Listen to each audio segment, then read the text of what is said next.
Hi everyone, Dr. Sarah here, and today I'm going to read you a little bit of my book, Wildlife Wong and the Pygmy Elephant. Now, as you know, my friend Dr. Wong works in Borneo, and he spent years in the jungle trying to find and trap sun bears so he could learn a lot about them.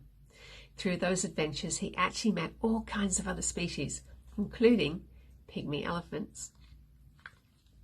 The best place to track this bear's signal was at the top of the fire tower.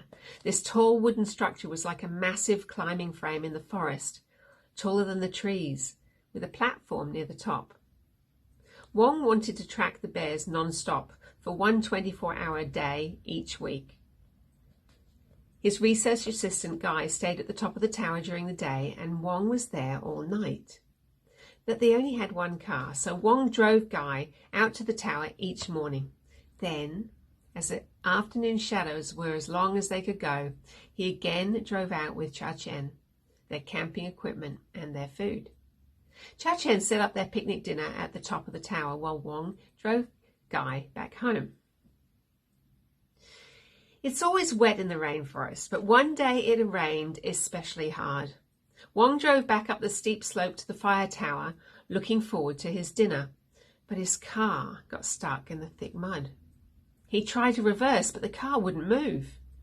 Wong waited a moment, then he tried again, but the car sunk deeper into the mud.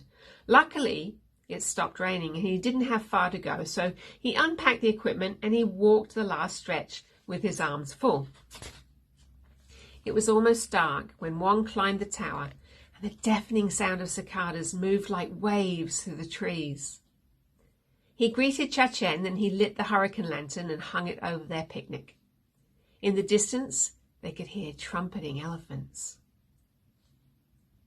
As soon as Wong and Cha-Chen had put down their chopsticks, the elephant herd crashed through the jungle below. They didn't sound happy. Wong reassured Cha-Chen the tower and platform were solid. They were in no danger, but dark always makes things a little scarier, doesn't it? The sound of twigs breaking and elephants munching sounded much louder in the dark. At dawn, the elephant visitors were long gone.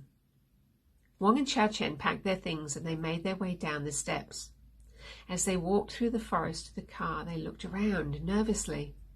The sight that greeted them was shocking. Wong's car was no longer stuck in the mud. It was several meters further down the road, and it looked like it had been in an accident.